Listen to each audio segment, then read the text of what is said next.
Matapos ang kanilang matagumpay na laban sa Toyotama ay oras na para paghandaan ang kanilang susunod na makakaharap. Ang pinakamalakas na team sa buong Japan, ang Sanno. Ipinanod ni Coach Anzai sa team ang laban ng Sanno noong nakaraang taon kung saan kainan ang kanilang nakalaban sa semifinals ng Inter-High. Dito ay nakita nila kung gaano kalakas ang defending champion. Sa naturang laban ay tinambakan ng Sanno ang kainan ng 30. Dito tumambad sa kanila ang agwat ng lakas nila dahil nung nakalaban nila ang kainan ay ibinuhos na nila ang lahat sa laban ngunit hindi pa rin nila ito natalo. At ngayon naman ay tinambakan lang ng Sanno ang kainan ng ganun lang. Ang lahat ay natahimik matapos makita ang lakas ng makakalaban nila. Si Sakuragi at Ropawa lang ang hindi pinanghinaan ng loob. Samantala, pinanood din ng Sanno ang mga nakaraang laban ng Shohoku para sila ay mapag-aralan. Matapos nilang mapanood ang mga laban ng Shohoku ay nagkaroon pa sila ng practice game kahit malalim na ang gabi. Ipinatawag ni Coach Demoto ang all-star team na dating mga players ng Sanno para makipag-practice sa kanila. Ganito katindi ang team ng Sanno. Kahit sila ang pinakamalakas na high school team sa buong Japan ay hindi pa rin sila nagpapakampante kahit ang makakalaban nila ay rank C team lang na Shohoku. Matapos mapanood ng Team Shohoku ang laban ng Sanno ay pinili nilang lumabas para makalanghap ng sariwang hangin dahil sa takot matapos nilang makita kung paano minasuffer ng Sanno ang kainan noong nakaraang taon. Pinili ni Ropawa na maiwan dahil hindi mawala sa paningin niya ang ace player ng Sanno na si Sawakita. Hanggang sa tinawag siya dahil may taong gusto daw makipagkita sa kanya. Nagulat si Ropawa nung makita si Minami. Nakipagkita ito kay Ropawa para humingi ng tawad dahil sa nagawa niya. Binigyan din niya ito ng gamot para daw mapabilis ang paggaling ng kanyang mata. Bumilim si Minami sa galing na ipinakita ni Ropawa sa laban nila kaya sinabi niya dito na pwede daw siyang maging pinakamagaling na player sa bansa. Yun daw ay kung matatalo niya ang ace player ng Sanno. Dahil sa ngayon daw ay si Sawakita ang numero 1 high school player sa buong Japan. Narinig naman nila Ayako, Miyagi at Sakuragi ang pag-uusap nila Mitsui, Kogure, at Akagi. Ayon sa kanila ay pangarap nila na makaharap ang Sanno ngunit parang hindi pa daw handa ang team sa ngayon. Ayon kay Akagi, bata pa lang daw siya ay nakikita na niya sa mga cover ng sports magazine ang team ng Sanno. Sa tuwing pinapangarap daw niya na maging number 1 sa Japan ay siguradong Sanno ang haad lang sa pangarap niyang yun dahil sa hindi matatawarang lakas ng team na ito. Dumating na ang araw ng second round ng Inter-High. Bago magpunta sa gym ay nag-practice muna ng kanyang jump shot si Sakuragi. Matapos niyang marinig ang sinabi ni Akagi ay sinabi niya sa kanyang sarili na sa kanya na nila ipaubaya ang pagtalo sa Sanno. Unang nagharap ang Kainan at Umamiya High School. Matapos ang first half ay tinambakan agad ng Kainan ang Umamiya High sa score na 50-20. Sa halftime ay pinagbibigyan na makapag-warm up ang susunod na maglalaban na Sanno at Shohoku. Paglabas pa lang ng Sanno ay nagliyawan na agad ang mga tao. Nagulat ang Shohoku dahil warm up pa lang ay nagkakagulo na ang buong gym. Nagpakitang gilas pa ang sentro ng Sanno na si Masashi sa pamamagitan ng isang reverse dump. Nagalit ang henyo dahil ayaw niyang nasa sapawan siya. Nagsagawa siya ng isang slam dunk mula sa free throw line. Subalit kinapos ang dakdak niyang yun kaya bumagsak siya sa sahig. Naging katawa-tawa na naman ang pagpapakitang gilas niya. Ngunit hindi natawa si Masashi at Sawakita. Dahil para sa kanila ay hindi biro ang mag-attempt ng isang slam dunk mula sa free throw line. Maging si Sawakita ay aminado na hindi niya kayang gawin yon.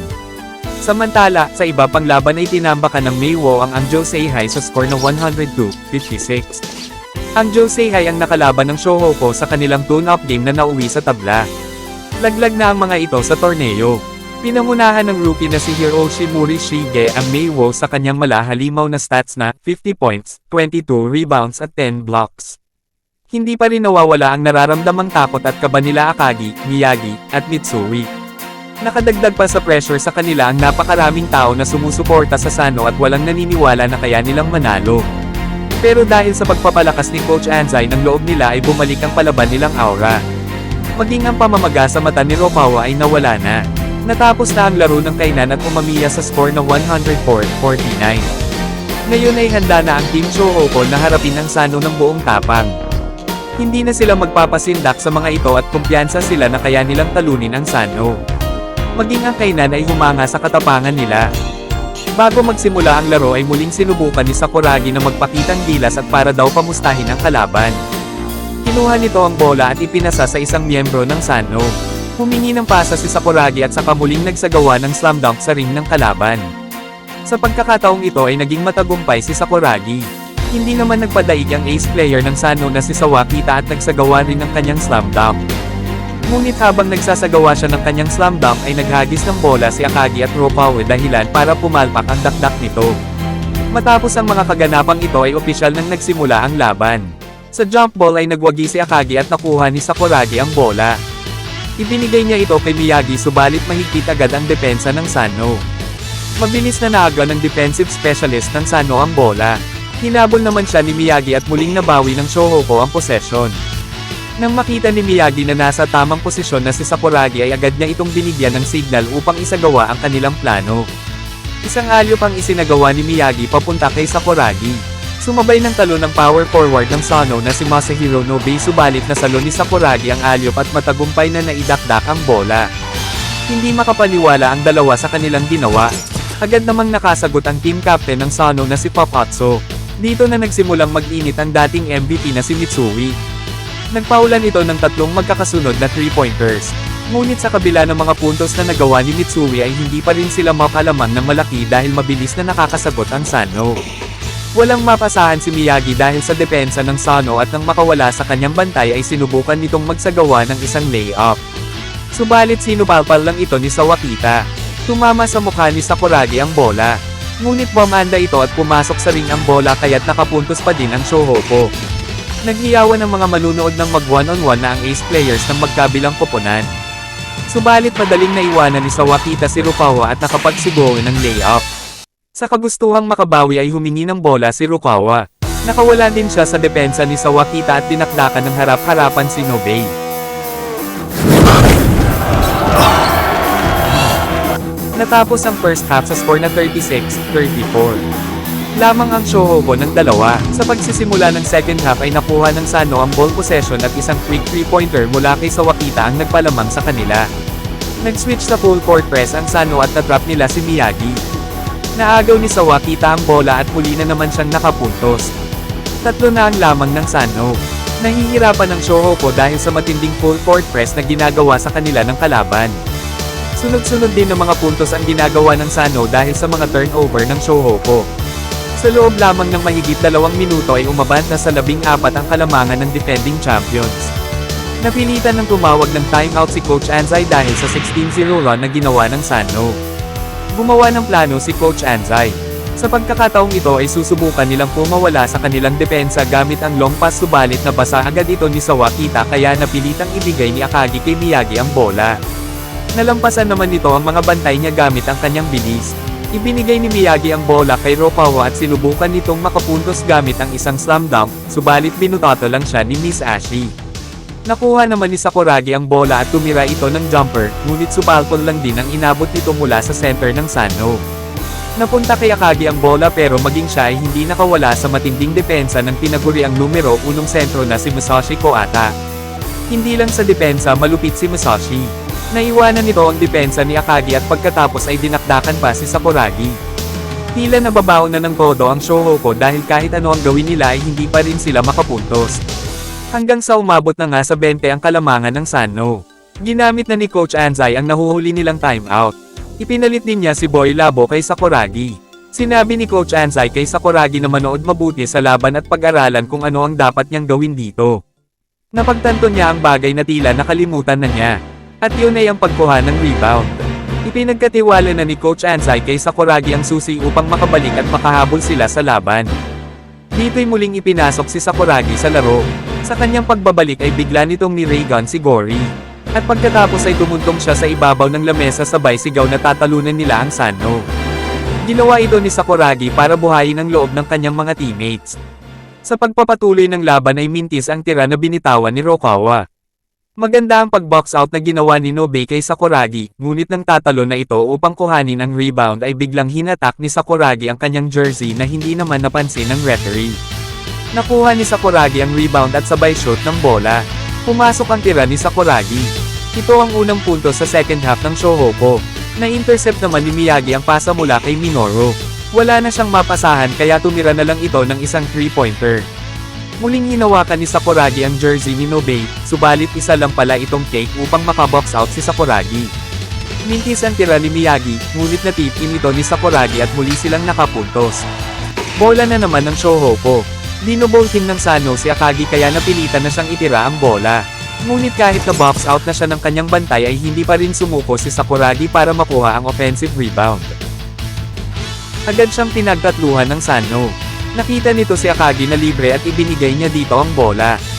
Nakakuha ng pagkakataon na makapunto si Akagi, subalit natawagan siya ng offensive foul.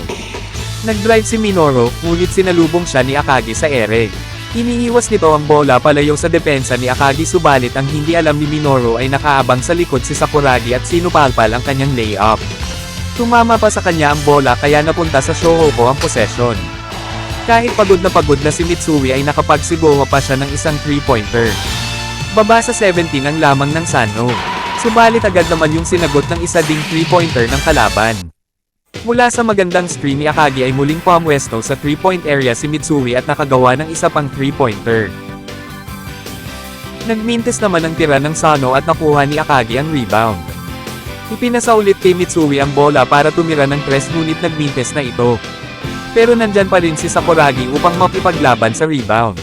Bumagsak si Sakuragi kaya nabitawan niya ang bola. Ngunit napunta ito kay Mitsui sabay tira ng 3. Baba sa 14 ang lamang ng Sano. Nagawa pang mastil ni Mitsui ang bola at napunta ito kay Miyagi. Nagmadali si Miyagi para sa kanilang transition offense, subalit hinawakan siya ni Fukatsu dahilan para siya ay bumagsak. Natawagan ng flagrant foul ang captain ng Sano.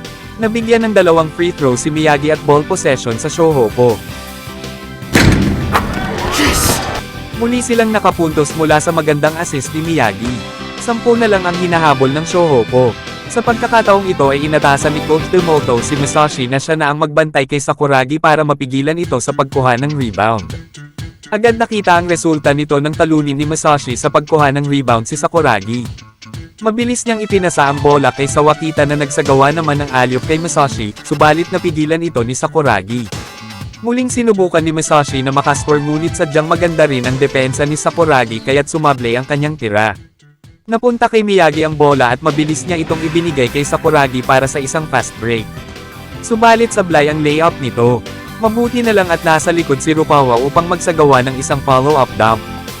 Bumaba na sa 8 ang kalamangan ng Sano. Samantala, nagsimula ng mag-init ang ace player ng Sano. Sinabi niya sa kasamahan niya na sa kanya ibigay ang bola. Hindi na nito hinayaang makapuntos ang Shohoko at sinupalpal ang dunk attempt ni Rukawa. Nag-counter-attack si Sawakita. Nalusutin niya ng walang kahirap-hirap ang lahat ng nagbabantay sa kanya sabay tira ng isang high-arcing layup.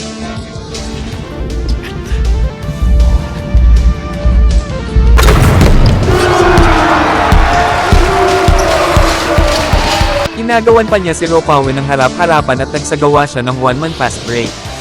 Hinabol siya ng 3 taga-Shohoko subalit wala nang magawa ang mga ito dahil sa bilis ni Sawakita.